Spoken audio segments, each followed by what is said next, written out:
This is a case so tragic, so unbelievable, and so infuriating, it'll leave you stunned. A young man survives 2 gunshots to the head, is then interrogated for hours by police while his brain bleeds, and receives no medical help until it's almost too late.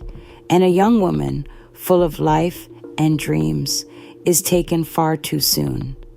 This is the story of Ryan Waller and Heather Quan, a story of horror, injustice, and a call for change. Welcome to Secrets in the Shadows. Today, we'll be discussing the tragic case of Ryan Waller, a story that will leave you shocked and heartbroken. Before the horrific night that would forever change their lives, Heather Quan was a young woman full of potential. Heather, a bright, kind-hearted soul, had dreams of making a difference in the world. She had just begun her studies in college, focusing on becoming a nurse, an endeavor she was passionate about. Those who knew Heather described her as a loving, compassionate person who would do anything for those she cared about. She had a deep connection to her family and friends and was in a committed relationship with Ryan Waller, whom she loved dearly. Ryan, on the other hand, was a young man who had big dreams of his own. Growing up, he was always described as the life of the party, with an infectious smile and a passion for living life to the fullest. He had a love for music and dreamed of becoming a musician. His relationship with Heather was full of promise. Together, they shared plans for the future, a future that was abruptly torn apart on that fateful night. Ryan's life was about to change in a way no one could have anticipated. From a vibrant young man in love to a survivor of an unimaginable crime. The night began like any other. Ryan and Heather were relaxing, talking about their future and the plans they had made. But soon, the peaceful evening took a violent turn. At 1 a.m., the Carvers broke into their apartment. The chilling sounds of glass shattering echoed through the apartment. Heather screamed as she heard the intruders entering. Ryan rushed to protect her, but it was too late. In an instant, Richie Carver shot Ryan in the chest, leaving him for dead. He then turned on Heather, shooting her as well.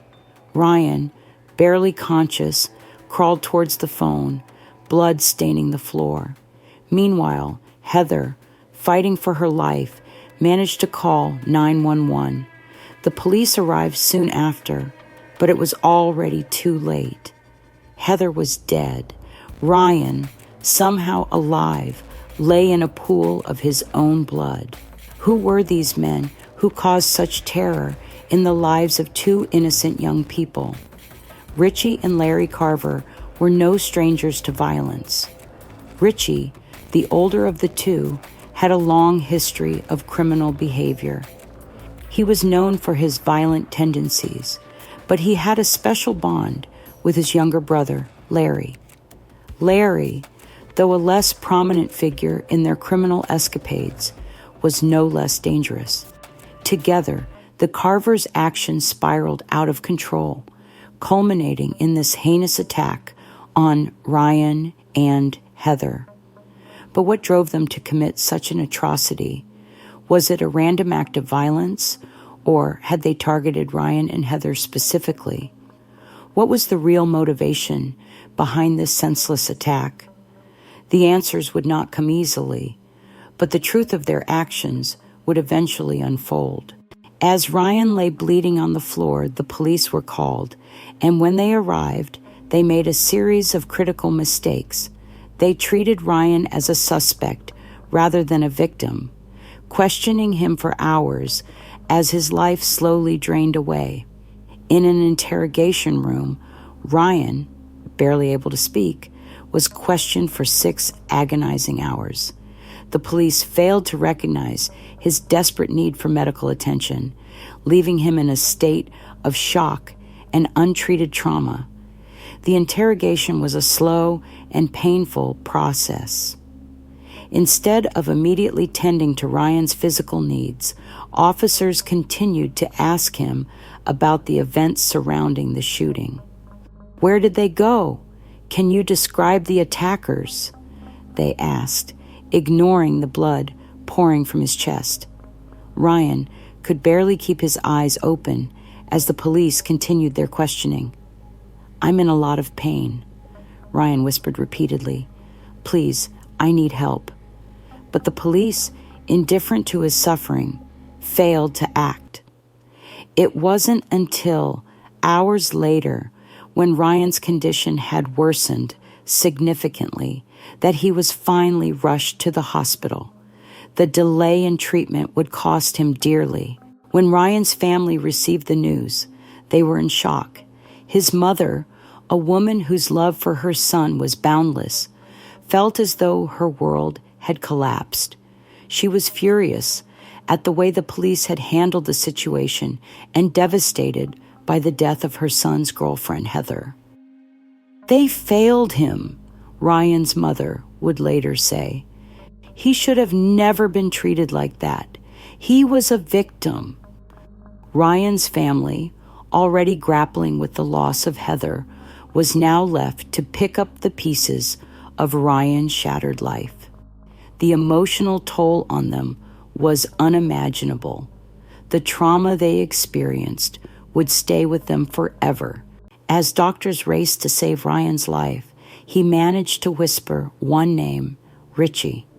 That one name redirected the entire case. Richie Carver, an ex-roommate of Ryan's, had a history of aggression. Investigators discovered Richie was living with his father, Larry Carver. Ballistics matched guns connected to the Carvers. Witnesses reported seeing Larry drive Richie to the scene. Neighbors heard gunshots and identified Richie leaving the scene. Larry helped Richie evade the police. Richie and Larry Carver were arrested and charged with the murder of Heather Quan and the attempted murder of Ryan Waller. Ryan Waller was shot on December 23, 2006, and tragically died in January 2009. A little over 2 years later, he survived the initial attack but lived with severe brain damage, lost an eye, suffered from frequent seizures, and required round-the-clock care. His death was ultimately caused by complications related to the injuries from the shooting. In the wake of the tragedy, the Waller family fought back. They filed a $15 million lawsuit against the police for their failure to provide timely medical care. However, the case was quickly dismissed. The family was left reeling, questioning how justice could be so easily denied.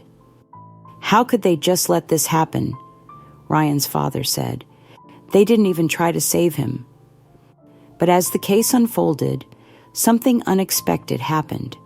A new law, born from the tragedy of Ryan and Heather's deaths, was named in Heather's honor, Heather's Law.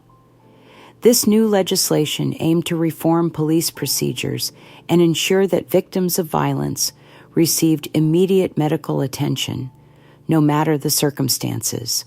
In June 2008, Richie was convicted of felony murder, burglary, aggravated assault, and misconduct involving weapons. He was sentenced to a term of natural life imprisonment without the possibility of parole. Richie Carver is still serving his sentence as of now. Larry's case was dismissed after his wife invoked marital privilege and refused to testify against him. However, following the enactment of Heather's Law in 2009, which amended the marital privilege statute to compel a defendant's spouse to testify, Larry was re-indicted in November 2011. He was convicted on multiple counts, including first-degree murder, attempted first-degree murder, burglary, and aggravated assault. Larry was sentenced to life imprisonment without the possibility of parole in January 2013. Larry Carver died on June 30th, 2023, at age 70, while serving his sentence at Red Rock Correctional Center in Arizona. As we look back on this heartbreaking case, one question remains. How many more lives will be lost due to systemic failures and police negligence? How many more victims will fall through the cracks, their lives left in the hands of those who failed to protect them? We need your help to keep the conversation alive. Share this video, sign petitions, and support organizations working to end police negligence. Together, we can demand accountability and justice for those who have been wronged. In the aftermath of this tragedy, calls for reform echoed throughout Arizona. Police protocols were reevaluated, and training for officers handling violent crime scenes was overhauled. But was it enough? Ryan's case would become a symbol of the need for change, a call for reform that resonated far beyond the borders of Arizona. Ryan Waller deserved to be treated like a victim, not a suspect. Heather Quan deserved to live a full life, filled with purpose and love. Their story is a warning, but also a call to never stop demanding justice. What do you think should have happened the moment the police saw Ryan? To Ryan and Heather, we remember you, we honor your lives, and we won't stop telling your story. If this story touched you, please share this video to raise awareness. Subscribe for more true crime stories that deserve to be heard. Help us honor Ryan and Heather by making sure this never happens again. Thank you for watching. Stay aware, stay compassionate, and I'll see you in the next video.